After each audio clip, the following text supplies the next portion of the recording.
What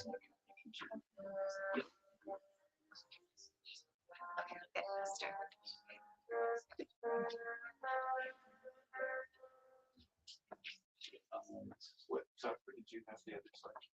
It's in the presentation. Yes.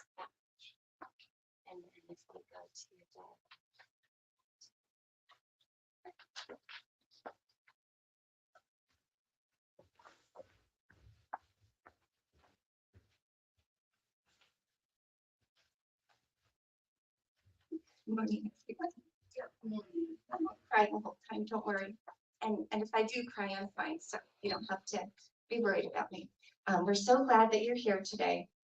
This is the memorial service for Delwin Thayne, and I have some more good friends coming in, so I want to see, we're getting some chips. Okay, so thank you for coming. We I hope you enjoyed the pictures that we had going from Del's life. I'm going to show you some more pictures as I tell you more about his life story, and you'll get a little more explanation of what they are. The music that you were hearing is trombone music from a friend in Washington who was a longtime friend of my parents. So I'm Liz Albertson. I'm the daughter of Del and Mary. I really won't cry the whole time. I'm just nervous to get started. So I live here in Salt Lake County.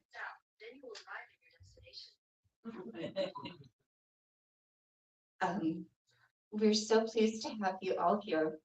We're going to celebrate Del's memory with some of our memories of him. And many of you know that Del moved here to tradition assisted living. It was about 6 months ago. Prior to that, he and my mother had lived in Washington State for almost their whole entire adult lives, but we'll tell you more about that. So I'm so glad that there are residents and staff of tradition who are here today. When my parents moved here, this was the community that welcomed them. And many of you have become my friends too, so I appreciate that. So I'll tell you who we have here at our service today. So Del's wife, Mary, my mother, is over here that many of you have met. And then he had 3 children. So I'm his youngest. I'm Liz. And then his oldest son, Bill, lives in the Seattle area and is there. And then our other brother, Bob, lives in the Portland area and is over here. So I'm fortunate that my family, my immediate family is here. My husband, David, and my 2 children, Michael and Emily, who a lot of you have met. And then one of Bill's 3 children was able to be here. So this is Gabriel, who's here. And but the rest of Bill's family wasn't able to travel, and Bob's family wasn't able to travel either. So, but they have sent their love, which we appreciate. So we also have my mother's sister, Susan, is here. We're so glad that she traveled from Spokane, and with her daughter, my cousin Sarah, and another of their children is Clint, who came all the way from Alaska to be here with us today. So I'm also thanking friends from the church that my mother and I attend. And my father had also moved his membership there from, he had attended regularly through his whole life until his health became too bad. Just in 2025 was when he stopped regularly being able to go to church. And he moved his membership here to a local church in Utah, although his health didn't ever let him actually show up and go to church there. But so the pastor of our church, Pastor Melody Darrow, it's the Wasatch Hills Seventh-day Adventist Church. I thank you for coming. She's going to share a few words for us. And then I also have some more friends from the church that are here, and some other friends who have attended today. Thank you for coming. Oh, and having the microphone is also courtesy of friends from my church. So thank you to you guys for bringing that in. Um, we have a special thank you to the staff of Tradition. So when my dad came in, his health was not good and it got worse and worse. And so the staff of Tradition did so much effort to take care of him and make sure he was safe. So we thank you for that. We also thank you that we get to be here using this room at Tradition so that we can celebrate his time together. So we do have some programs. I think most people got a chance to pick one up. There's some at the tables at the back. This shows what order we're going to go through. We'll have a prayer in a moment by my cousin Clint. Then myself and my two brothers are going to share with you some about my father's life. And then we'll hear some words of encouragement from our pastor. And then we'll also have a chance, if there's anybody else who wants to make any comments, we will have a microphone so that everybody will be able to hear. So if you want to say something, you'll have a chance to do that. And then we'll round the whole thing out with celebrating with some good food, which my dad would have appreciated. There will be donuts, which he would have approved of, and some vegetables and fruit, which he would have tolerated. So that will be at the end of our program today. Okay, so now I invite my cousin Clint has to come up and have our prayer.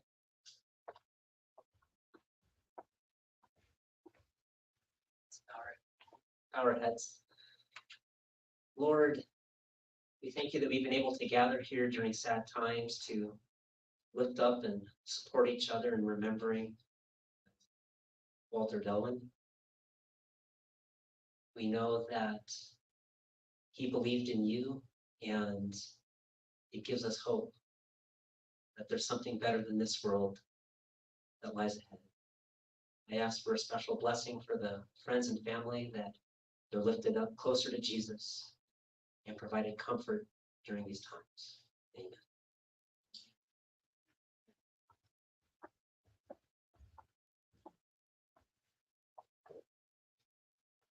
Okay, so most of you only know little pieces of my dad's life. We're gonna share an overview with you.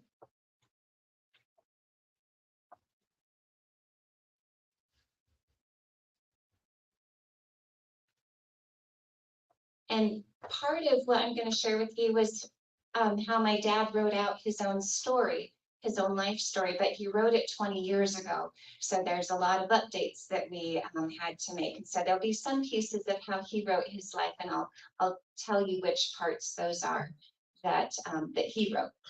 So his mother and father were from Utah, and his father was a dragline operator. And this was one of the things that my dad loved to tell people about, so I can't leave this out of his story. So you can see a dragline is a large earth moving machine.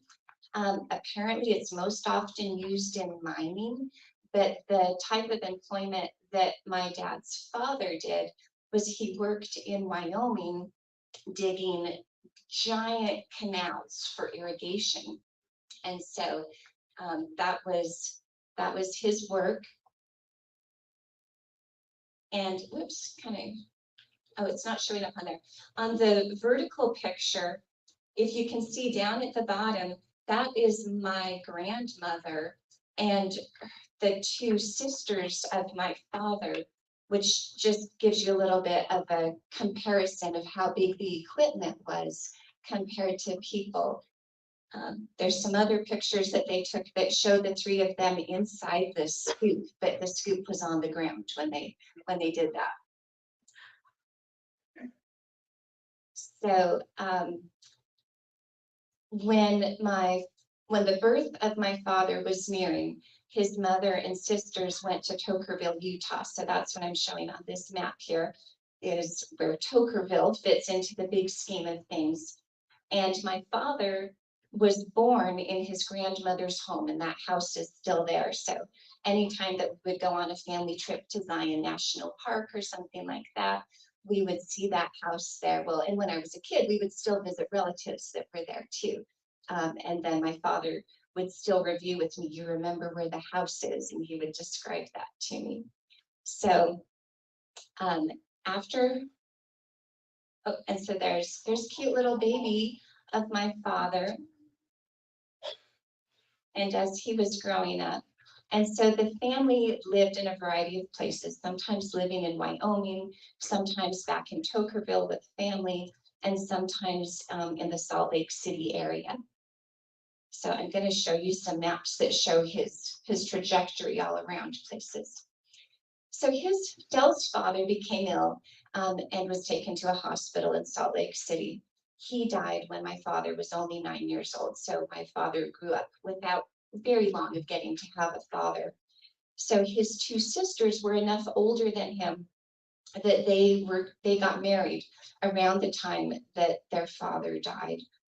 And so then the household was reduced to just my father and his mother. And they moved several times. They relocated a lot for work opportunities for his mother. And so my father told us that by the time that he got to 12th grade, he had been in 12 different schools. So he had a lot of relocations. He also would tell that so that he could start school at the same time as some of his cousins, that he started first grade when he was 5 years old, which required them to pay a special fee to the school district for him to be allowed to start that early. But so I think it also made things a little bit tough for him, that he was always moving into new schools and always being the littlest kid in the class, the youngest one. So his older sister, Twyla, was especially important to him, kind of helping raise him at times. And she introduced him and his mother to the Christian beliefs of the Seventh-day Adventist Church. That is the church that I now go to. And so he and his mother joined the Seventh-day Adventist Church, and that remained his committed faith through the rest of his life. Then in the middle of 11th grade, his mother took a job with some relatives in Holbrook, Arizona. This was at the Whiting Brothers Motel in Holbrook, Arizona. Oh, oops, sorry, there's my dad growing up. So he didn't work in the Wigwam Hotel, which is famous, but it was across the street from the Wigwam Hotel, and gives you a little bit of the kind of the vibe of what city area he was living in, as well as showing you the map that they went all the way down into Arizona there. So he finished his 11th grade and his 12th grade in Holbrook, Arizona, graduated from high school there. And despite him being younger than all of his classmates, he did really well in athletic abilities. And so he especially enjoyed playing baseball and was very good at running track. I think he told us that he set some records, but I couldn't remember the details on that.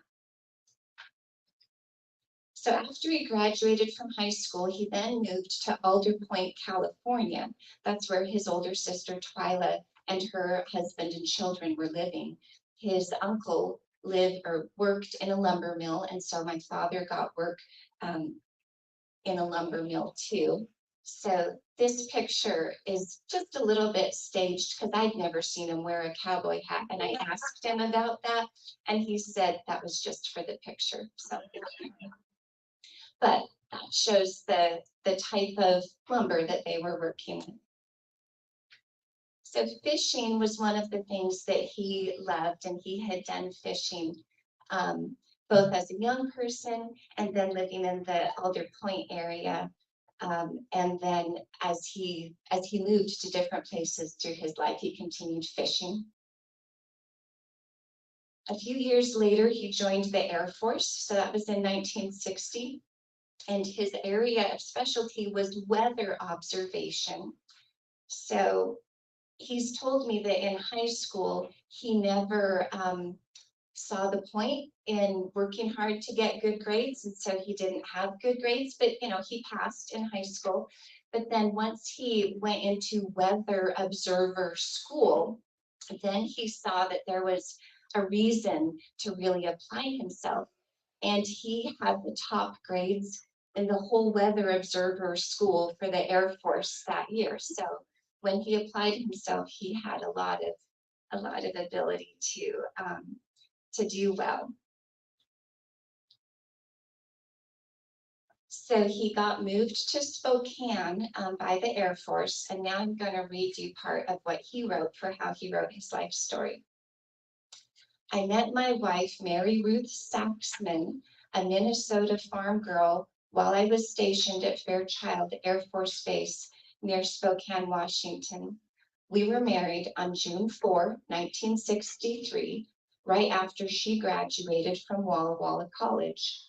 At that time, the private college wouldn't permit students to get married during the school year, so they had to get married like the day after classes were done. 2 days after, I think. Before I met Mary Ruth, I had volunteered with the Air Force to serve in Alaska and had forgotten about that, but Uncle Sam hadn't. I received orders to go to a remote site in Alaska, which would interfere with our marriage plans. So that's the remote site in Alaska.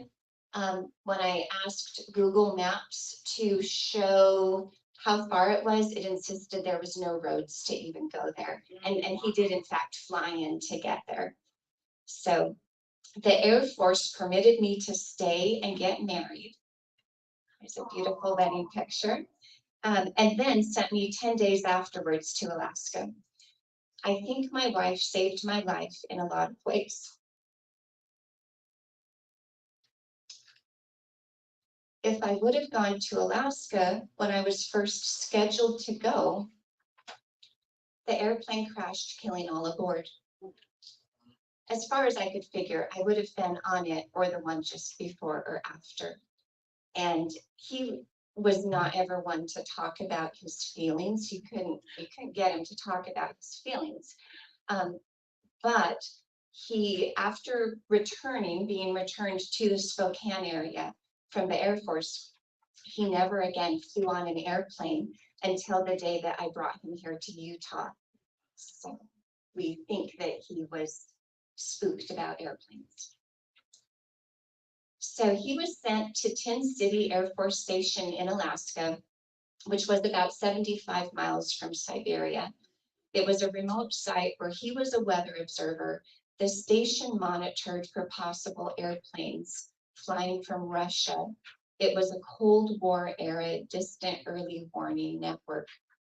He had honorable separation from the Air Force in 1964. And then unfortunately, his mother, who was very important to him, died later that year. So this shows from Spokane, Washington down to Walla Walla. So after the Air Force, he returned to Washington State to live with his wife, yay, because he'd left 10 days after their wedding. And then he went to college. So he and Mary lived near Walla Walla, Washington, where Mary was the first reference librarian for the Walla Walla College Library. So Del completed a bachelor's in education in 3 years, having the benefit of some college credits from the Air Force and also taking summer classes. And he would totally give my mother credit for supporting him through his college years.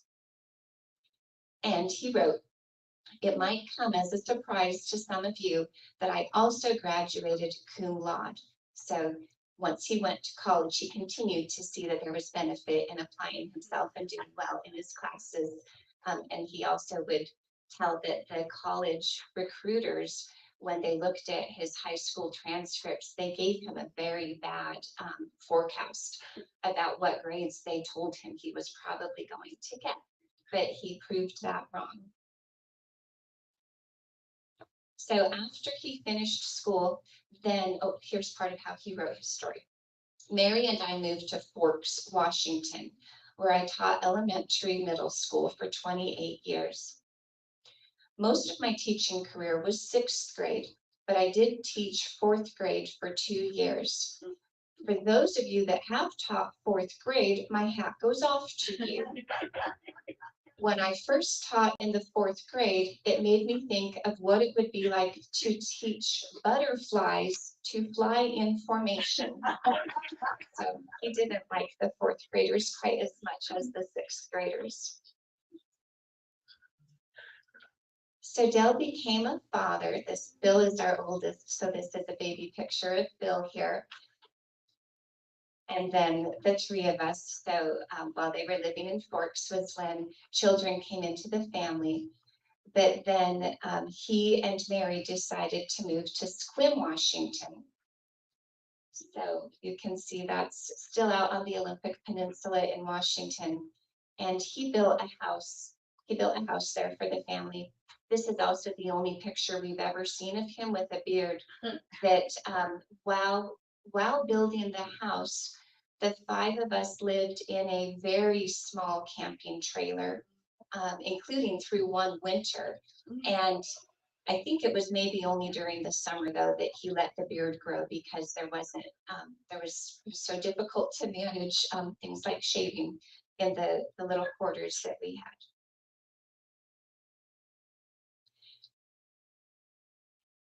So he continued working in Forks, which required a 73-mile commute from home. So I'm just backing up. So this is totally rural driving too. So he had a long commute. He sometimes drove the whole way, both ways each day. Sometimes he had a carpool partner. Sometimes he rode public transportation for a portion of the drive. And sometimes the little camping trailer that we had lived in was parked with friends out in Forks, and he would stay a few nights there instead of coming home every night. So Del had good athletic skills. Oh, okay, yes. So he's in the middle with the blue shirt, and I am just going to mention that everyone else there is wearing like athletic stuff. He always played in corduroy slacks. So that's him. And at the very far left is brother Bob, my brother Bob. That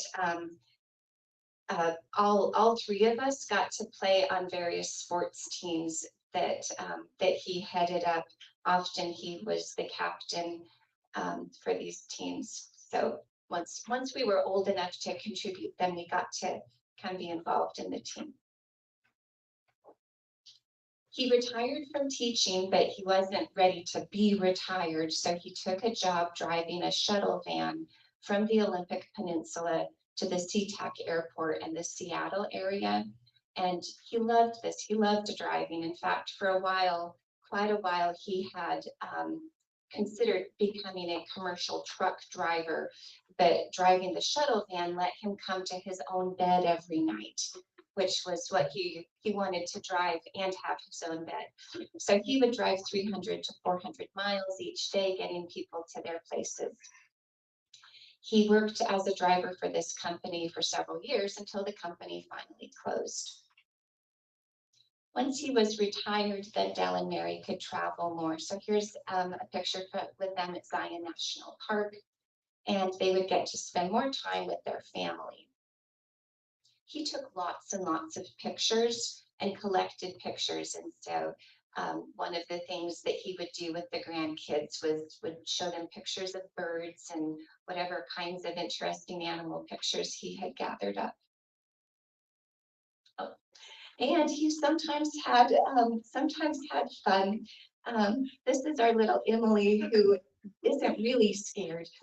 But, and in case you can't see it well, he's pretending to be in a cage, and the sign across there says "World's Most Dangerous Creature." He didn't pretend a whole lot either, but this was actually pretending that he was doing here. So the family grew, and this picture is from my parents' 50th wedding anniversary, which was 12 years ago.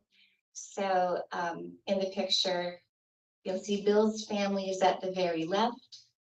My family is, I have long hair in that picture. I'm at the very far right. Bob and his wife and daughter are next to Dell, who's in the white shirt, and Mary's there in the turquoise shirt. So that's, and that is actually the same number of people that we still have in our family. So Dell was a serious chess player. This was not, this is Michael, and he always went kind of easy on any family members because he would spend hours every day playing against a computerized chess game, and he was known to comment often that it was a shame that he could so easily beat the machine.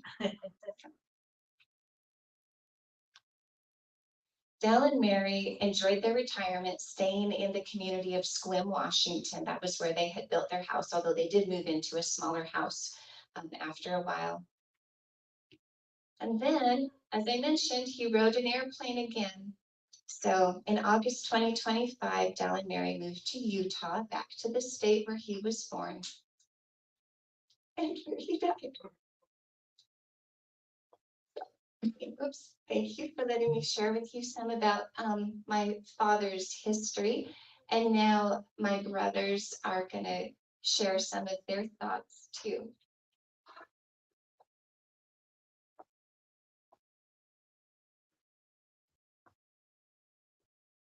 Is it okay if I leave it on that one?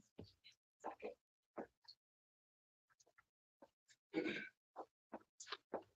Hello, everyone. I'm William, Bill's son. Supposed to talk right into this? Is that better?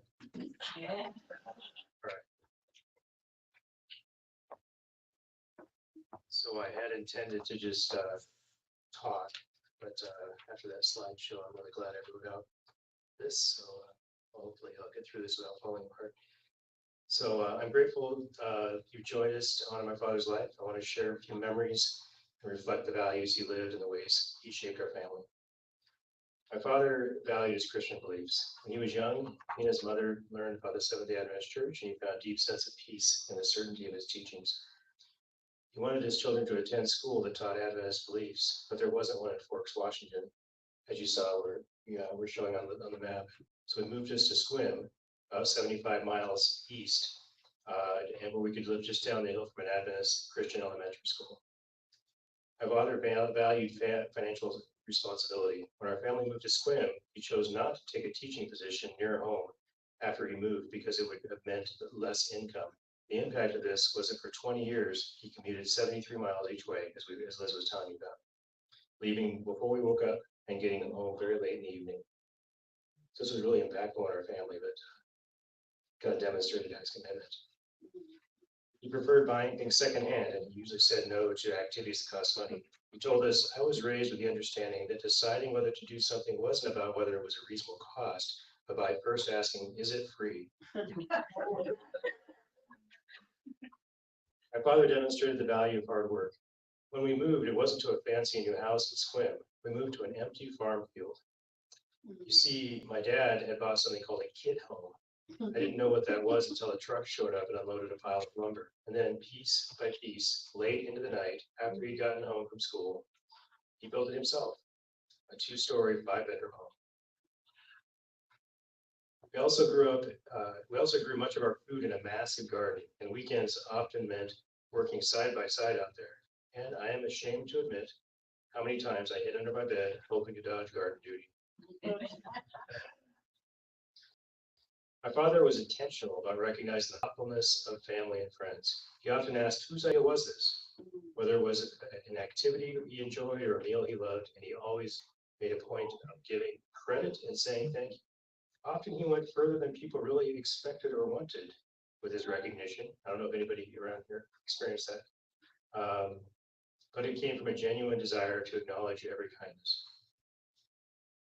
He never took support for granted. He regularly spoke about how much my mother did for him, especially in the last years as his abilities declined. My father's greatest priority was his dedication to his family and his bond with my mother. It was a challenge for him to be emotionally present, as Liz noted, but his dedication to our family was unwavering. He worked tirelessly to support us and made sure all of our needs were met. And for 62 years, his loyalty and commitment to my mother never wavered. Throughout their entire relationship, he always said, "Mary is the best thing that ever happened in my life." Thank you again for being here. To remember our father and honor his life. Your presence, your prayers, your support mean more to us we can say. Please carry his memory with you and keep our family in your thoughts. Thank you, everyone.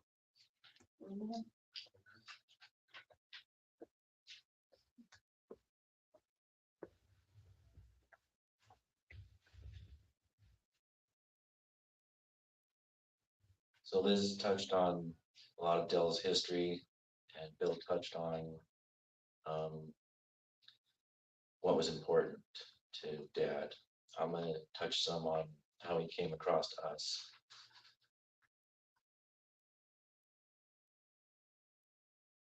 Which sometimes was amazing and sometimes hard. He was Mr. Congenial with strangers. And I know many of you have commented how wonderful he's been to you. And I am cheered by the comments that I've heard. It's very sweet. He was always good at striking up conversations with strangers. And his friendliness always surprised us. Wasn't always as outspoken at home. He was Mr. Athlete. The three of us would wrestle with him when I was about 3 or 4, and I was always surprised that we could never win even once. Getting pinned under his arms or between his legs. I was sure we'd win at least once, but besides the fact that any adult can handle a preschooler, yeah, he was the fastest kid in the state of Arizona when he graduated from high school. And he continued to hit home runs in league softball and play other sports into his 50s. He was a role model for sportsmanship, for excellence and persistence. He was also Mr. His Way. You've heard the expression, my way or the highway. With him, it was just his way. That was the end of the sentence. That was hard on us sometimes. We didn't always have a choice. We had to decide how to react, how to grow. We had to put a lot of effort and energy into figuring out who we wanted to be in life. Much later in life, we realized he didn't have much choice in that either. It was just how his brain functioned and how his outlook on life was. He was Mr. Safety, always teaching us to stay back or not force things so we wouldn't get injured. He was Mr. Don't Spend Money. The correct option was the free option or the lowest cost option. He was, to us at least, Mr. Get Good Grades. They were important to him. He had his eyes on scholarships for us, and we did our best to deliver. He was Mr. No Nonsense. He told me when selecting a car, you want AM radio, because that's where the talk radio is. And I didn't respond, but I was thinking, no, I want FM, because that's where the music is. He didn't have much use for music or art. The benefits of that were lost on him. But once he surprised and confused me when he told me he had really enjoyed the drawings that I had made when I was young, which were just circles, lines, and dots. It was abstract art, but he said it was some of his favorite. He was also Mr. Natural Science, interested again in weather and in things like geology, and Mr. Driver, always driving long commutes, this and that, as my sister noted. When I was an adult, he and I did go on a road trip to northern Nevada to an opal mine. to dig for opals. Or essentially, they delivered us a truckload of dirt and we had till sundown to dig through it and look for stuff. We came away with buckets of material, most of it low grade and just, stuff to throw in the garden. Some nice pieces. One very nice piece with green, blue, and yellow sparkles in it that I had mounted and gave to him. And he had it in his living room for many years and then eventually gave it back to me.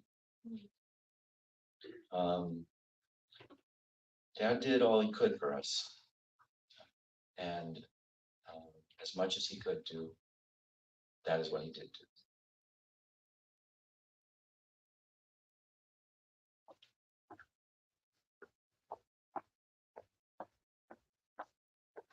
Thank you so much. So Pastor Melody Darrow is now going to share some thoughts with us.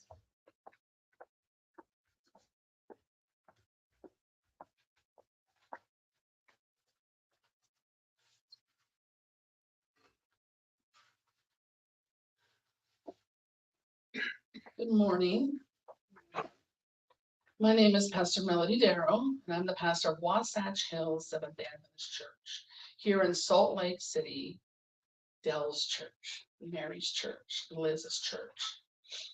It's an honor to be with you today to celebrate the life of a great man. I had the privilege to meet Dell later in life, but in the first 5 minutes of meeting him, I could see what an interesting, educated, devoted man he was.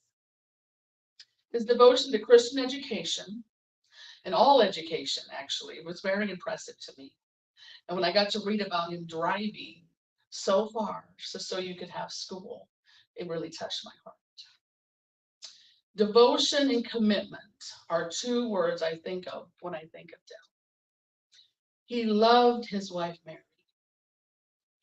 I could tell immediately how much he adored and loved you, Mary, and his beautiful children. Dale demonstrated true commitment in what it means to be Christ-like. As a Christian pastor, I'm so impressed with individuals like Dale who model love to others. In John 13:34 and 35 in our Bible, Jesus instructs us to do this. He says, love one another as I have loved you, so that you must love one another. By this, everyone will know that you are my disciples. It was beautiful to get the opportunity to watch him love his family, his wife, Mary, and love all of you. He loved all of you. Love being a core principle of our beliefs, it was demonstrated through Dell and his actions toward others. I've been told that Dell's favorite Bible text tells us about God's love so very clearly. So many of you know this one, but we're going to read it today.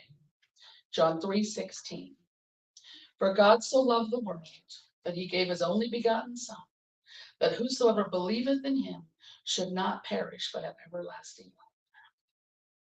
That kind of amazing love of God is one of the main principles that Dell built his life on.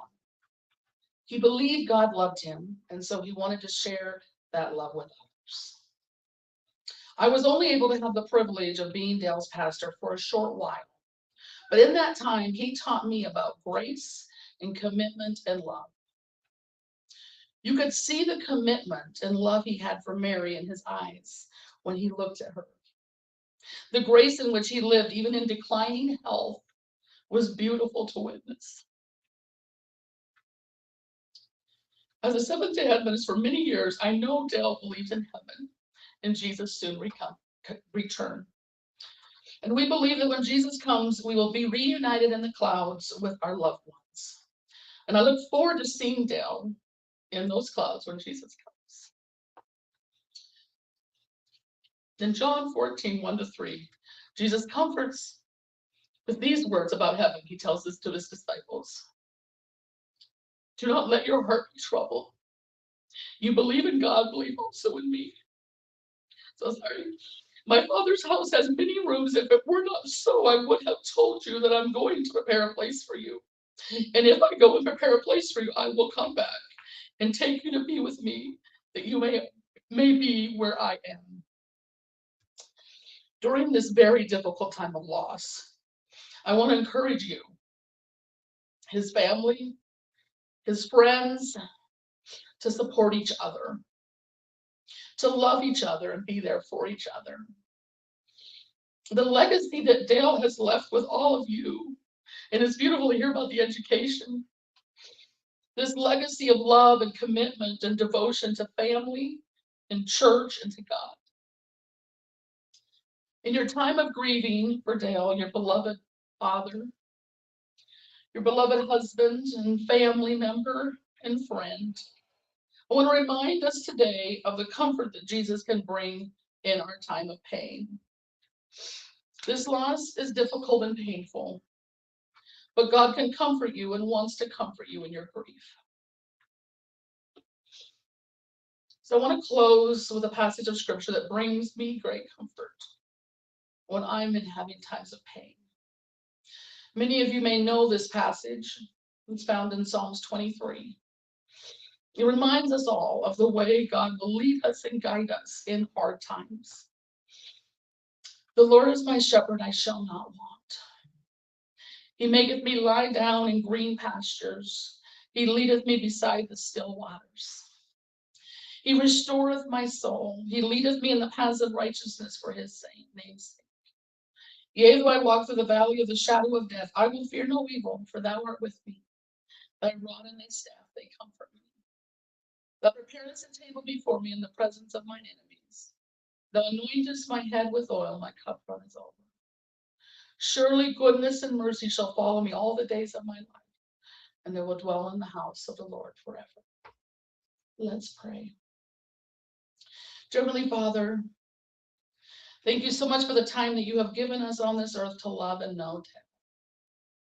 I pray that you will give us the strength, every one of us here, to continue to show your love to each other, to honor the legacy of love that Dale left behind. I pray, Lord, that you will give us the gifts that we need. Give us the gifts of strength and love and comfort right now. And I pray that when you come in the clouds soon, that we will be ready to meet you and rejoice together with Dale as we are reunited. In Jesus' name, amen.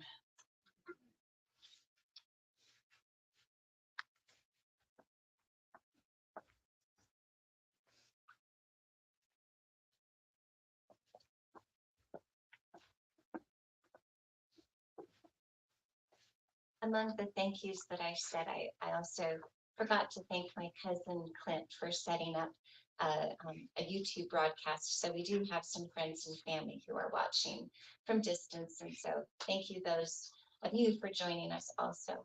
So now that you've heard kind of what we've had a chance to prepare to share with you, we also want to invite, if there's anybody who wants to share a comment about my father, or just anything that you want to share. We do have a microphone so that it can make it easier for everybody to be able to hear. And there's no pressure, nobody needs to, because we do have some food that we get to have afterwards. Dave, will you take this over to Debbie? Oh, sorry.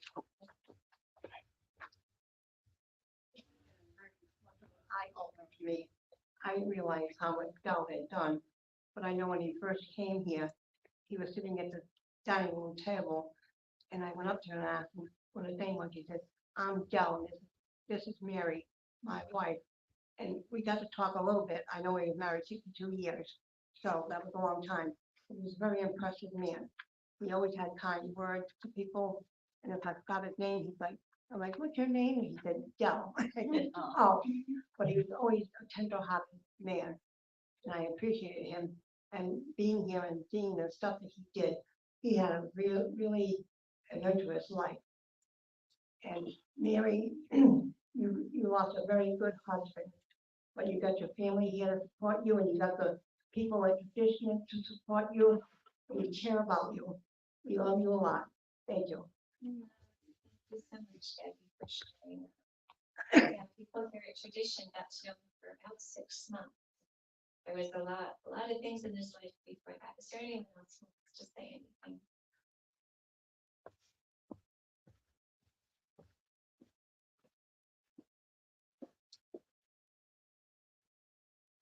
had the honor and joy of having lunch together with Bill and Mary several times, and just wanted to say that I will honor and cherish those times that I had to talk with Bill as we would eat lunch or dinner or breakfast. We often all sat at the same table, and we had some really good talks and discussions. And I'll always remember those. Thank you.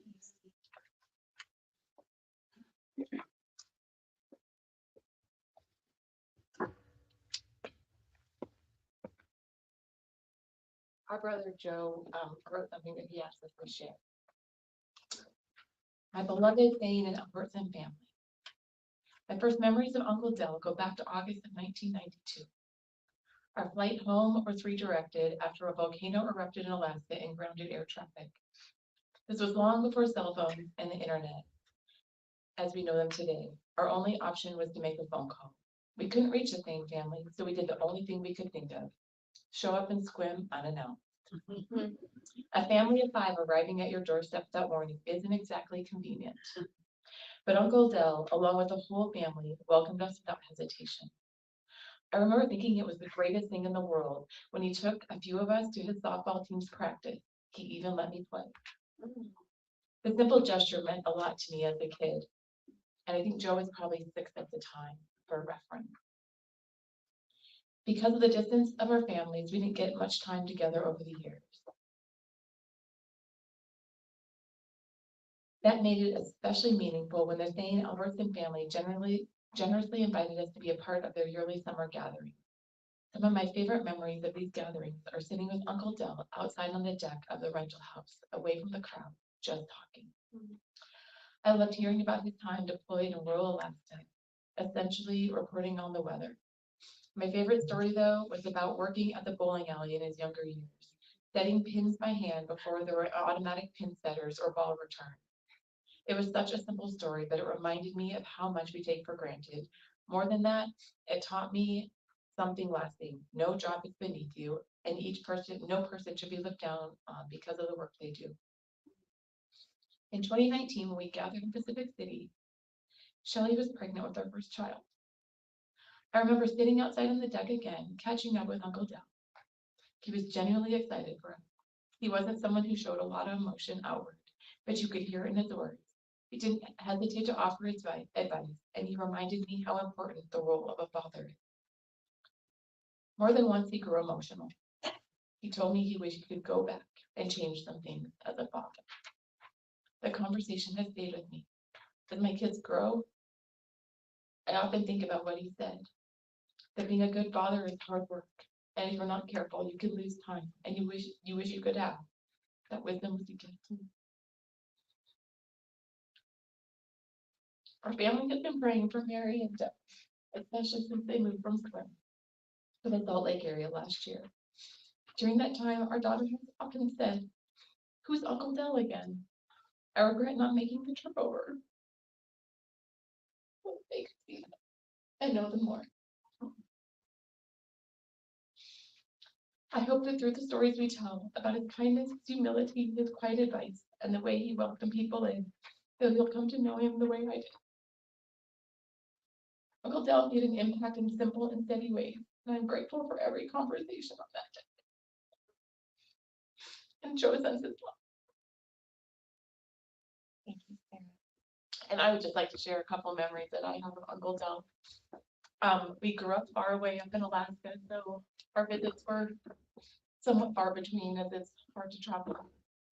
But he would take me out and play tennis with me, and he was always making me be better. He would coach me and teach me and help me be better. I also would play softball, and he would take me to play catch with me. And more than once, he attempted what it seemed to be the impossible, and that is teach me chess. I'm afraid I will have let him down if he ever found out that I know what each move, each piece does, but I do not have any strategy. So I guess I should start practicing. But I think most importantly were the conversations when nobody else was around. He shared more than once. I remember we went to Pacific City and my now husband came with for the first time. And Uncle Dale told me he thought he was pretty okay. And that this decision was very important, kind of like marrying his Mary. And that marrying Mary was the best decision he ever made. He also talked so highly of his children, Bill and Bob and Liz, and who they were as people. And he was so proud of you. And he also told me that he knows that God knows who we're meant to be with. And sometimes other people don't see it. But he was so grateful for each of you and your spouses and the whole family that he had with all of his grandchildren and how much he loved you. And he always talked about the importance of family, which meant so much to him. And he was so proud of you guys. He talked almost as much about you as his grandchildren as about his children. So know that his love for you was very deep.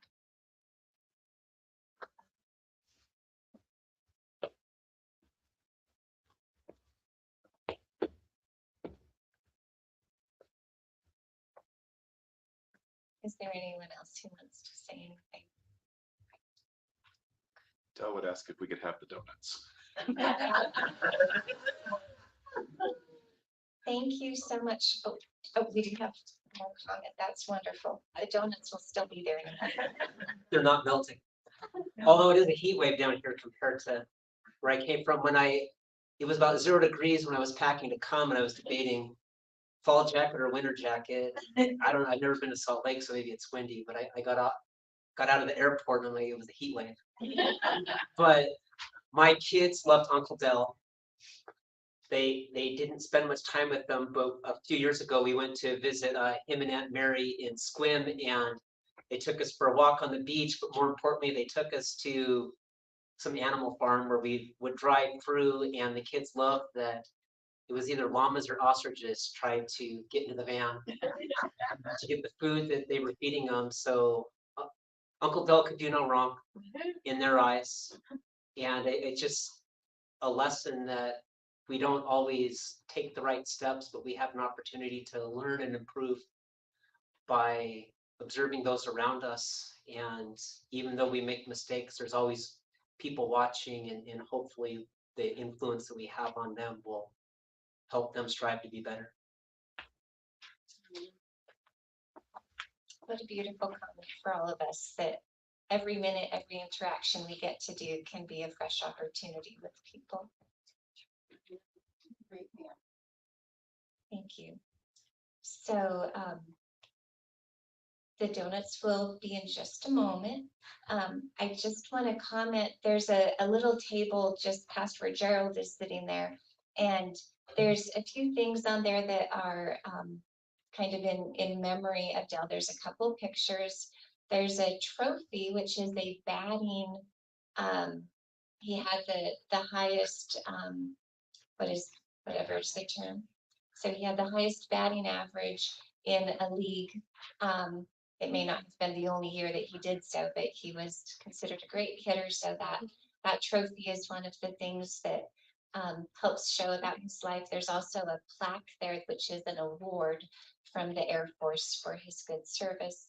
There's a letter from his employer, which says something like that his employer could always trust him to follow through on the responsibilities that he had. And then there's also a couple of books there that are family picture books that you're welcome to look at if you would like to do that. So we do have a variety of donuts. We do have some gluten-free substitutes. We have some fruit and vegetables. And then you'll notice that there's also a great supply of chocolate nutrition drinks, which my dad loved chocolate, and we ended up with a nice little supply of nutrition drinks left over that we would like to share with you if you'd like to have a chocolate nutrition drink and a donut and some other good stuff. So thank you very much. Our service now comes to an end. Oh, and sorry, and Clint is going to offer a closing prayer for us. Lord, I once again ask for a blessing on the people here. I ask that you bless this food and give us pause, clear our hearts and our minds during this time, and allow us to understand the plan you have for us and to focus on what is truly important in our lives in this world. Amen. And it may look like my not my grandkids, but Dell's grandkids are gonna be donut clubs, but they're actually tasked with going and opening up all of the boxes. So we're sending them to the table first, so thank you.